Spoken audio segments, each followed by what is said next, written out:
Hello there, BookTube. My name is Daniel. Welcome back to my channel, Guilty Feet. Maya-hee, Maya-hoo. I've got no rhythm. And today I'm just doing a roundup of some books I've read recently. I did a review on one of them already on Enlightenment by Sarah Perry, which I really loved. But there's a few books, all by women for no particular reason, but let you know what I've been doing.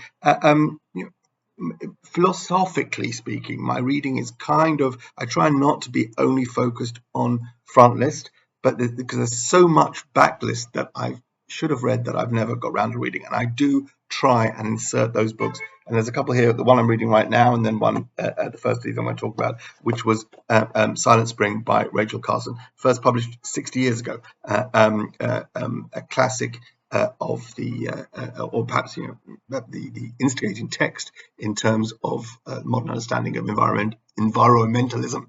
And there's an extra N there in the middle, which you don't pronounce. Environment, I can spell it, I just can't say it. Environmentalism, there you go. Silent Spring, on every book of the best non-fiction of the last 100 years, and I had never read it, and I'm not have a particularly good track record when it comes to environmentalism. Somehow, despite my lack of concern, all of my children have ended up being either vegetarian or vegan to some extent. So I don't know why. I don't take any credit for them. They're all fine, upstanding members of society who've chosen to have a better relationship to the planet than the one they could have inherited from me. I was drawn back to this book. One of my children is studying sustainability and had mentioned this, and had I read it, and I hadn't, and I knew I should have done, and so I picked up a copy. It's not an easy read, like it was quite dense.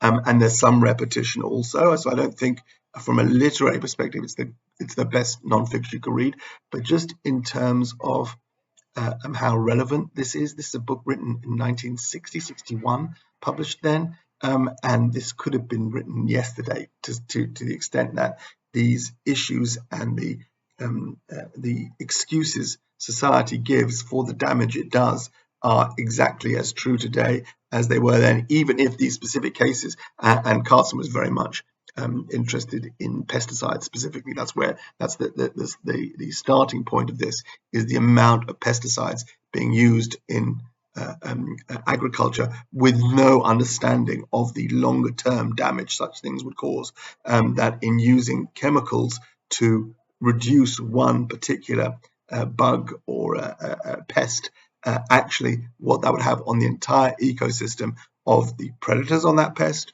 of the other animals that were needed, of the plants that the insecticides was actually supposed to protect, of the soil that the insecticides went into, how their potency expanded over time, and how it even got into the water, and then of course the impact on humanity.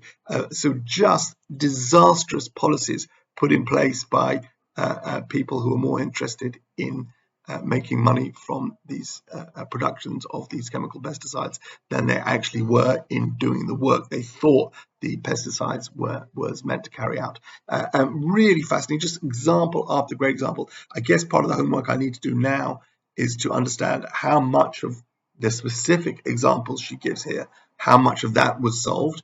I think it seems clear to me, and I'm not an expert in this, that there have been many more different examples, if not pesticides. Then it was the next thing. Then it was the next thing. Whatever it was, whatever quick and profitable solution that business could come up with to solve problems, other problems, I think that is still going on today.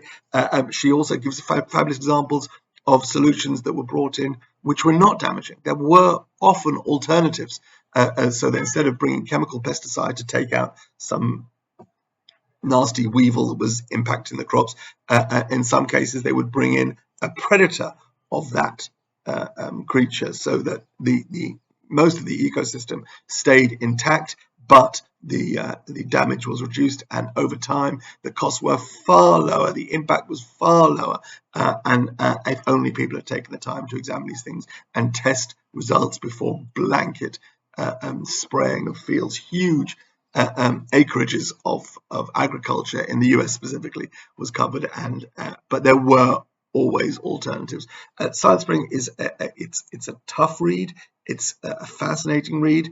I'm not going to sit here and tell you this is going to mean that I'm only going to read works of talking about the environment and how we can live better on the planet. I won't, but as someone who comes to this as a reader, mostly of fiction, but of non-fiction, I understand why this is an important book, and I would recommend it to anyone for whom this may be a starting point. It may be for me. I'm just not going to commit to change the planet all by myself or only focusing on this.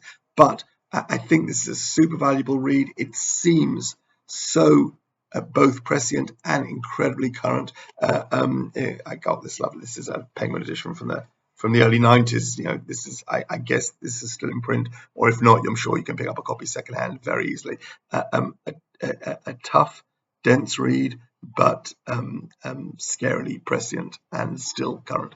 Silent Spring by Rachel Carson. Then I've read a couple of comic books. I'm not going to talk about those anymore. I think people are fed up of me talking about collected edition of Deadpool, which I've read a lot of. But this is an author who I've never read her fiction. There were a couple of works which were around on BookTube, which I never got to. For some reason, I picked up this non-fiction instead. This is Not Miami by Fernanda Melchor, translated from the Spanish, I'm pretty sure, by Sophie Hughes, who I believe also translated, Hurricane Season and the other one, Paradise. So this is sort of narrative non-fiction, all set in Veracruz, and Melchior is writing about stories and people that she's met there and telling their stories. So it's each one focuses on a particular event or a particular story or something from her own experience. And we told beautifully, it's 150 pages with 10 or more short stories, loosely themed, but that's not important. Probably these were journalistic pieces. I'm not sure to say where they were first published. Let me put my glasses on so I can actually read what I'm looking at. It doesn't say specifically that these were first published anywhere, I don't think. But these are sort of long-form journalistic writing, very readable, very interesting, a culture that I know very little about, or what we think we know about Mexico. I don't know enough to really have an opinion one way or the other. Super stuff. This is Not Miami, which is a quote from one of the stories of migrants getting off a boat in Veracruz and hoping they had made it all the way to Miami, and only to be told, even by those sympathetic to their plight, that this is not Miami. Super great translation, good read. Then I know I complain a lot about millennial fiction.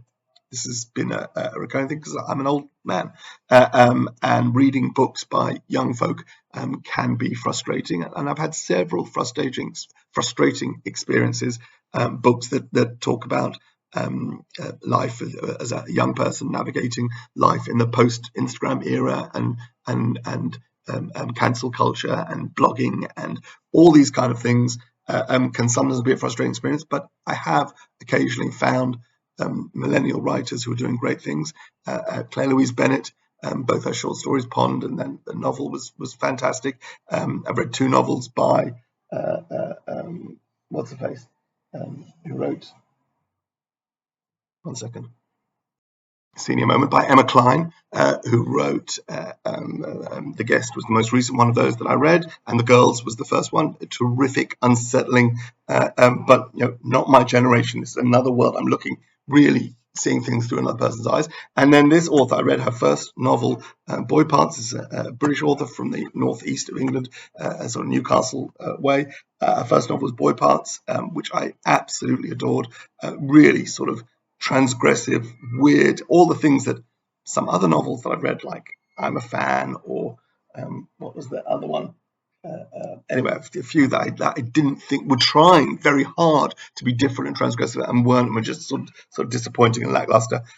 Boy Parts was everything it was supposed to be, and her follow-up novel, which came out last year, which I'm just getting to, Penance by Eliza Clark, terrific, really terrific. I gave it, it's another 5-star read for me. I know not everyone has loved this, but this is doing that mixed media thing, I think, really well.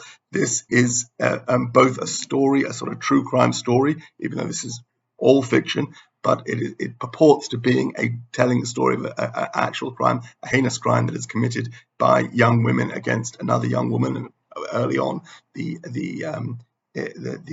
what the actual crime is revealed very early on, a la In Cold Blood, of which this deeply references, because as well as sort of being a novel about a true crime, it is also a novel about true crime, wears its Truman Capote sources on its sleeve, and also references people like Gordon Byrne, the whole history of true crime, and that in order for true crime to succeed as it has done, whether it's in books or podcasts or blogs, and a fan base that springs around particular crimes, and very often their perpetrators, there is a fan base for the idiots behind Columbine and almost every other shooting, and these tortured homicidal maniacs who were so bullied they just had to go out and buy automatic weapons and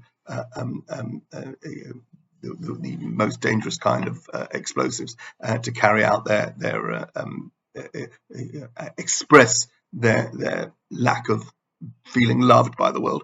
There are fan bases, and these exist online and groups, and this is skewering not just a particular true crime, but the world of true crime. For in order for true crime to exist, there must be people who read it, and I am somebody who's read In Cold Blood. I'm somebody who read Norm Mailer's The Executioner's Song. I did not read the Gordon Byrne book about Fred and Rosemary West, although my wife did, and then it was on the to-be-read pile. I thought I didn't want that in my life, but I've bought and consumed. I listened to the podcast Serial, that whole thing, and I was knee deep in all the conspiracies and uncovered truths behind that. In order for true crime to exist, it needs consumers of true crime, and this book is about that responsibility and the complicity of the observer, of the consumer of true crime, and in perpetuating the I use this word deeply cynically, the romance of these terrible, heinous crimes that take place. This is a really, really strong novel.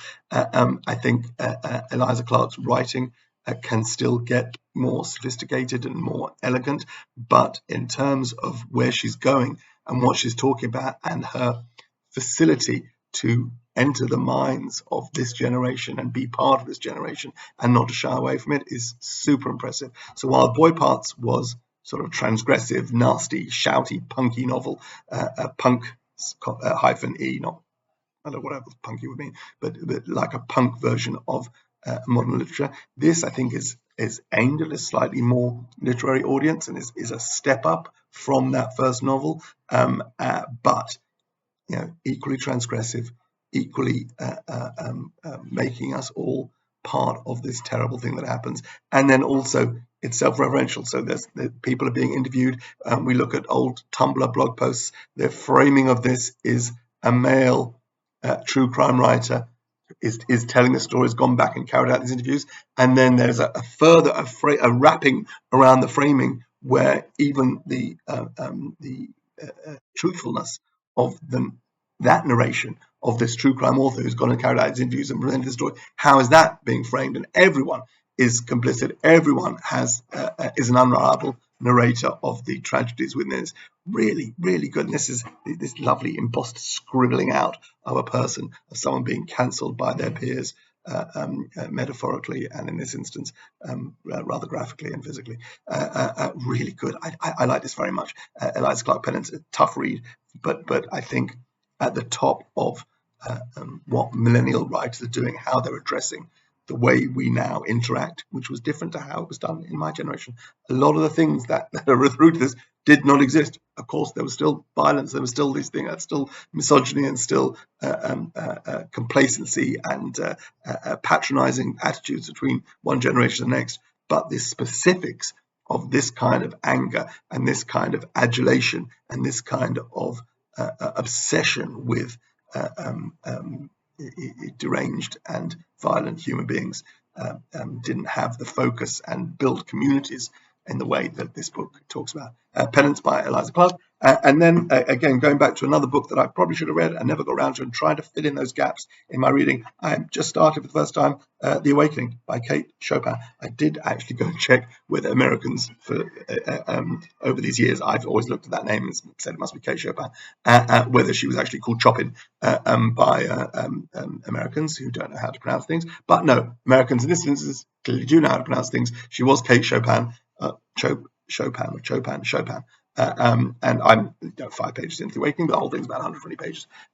So I'll get through this, and then at some point I think I'm going to read Lonesome Dove in the future. I have a copy that I've had sitting on my shelf for a year, and I may be ready to tackle a big book. My reading overall is down this year on previous years. I'm not really sure why, but I'm kind of okay with it. Anyway, that's where I'm at. Hope you all keep well. God bless. Bye.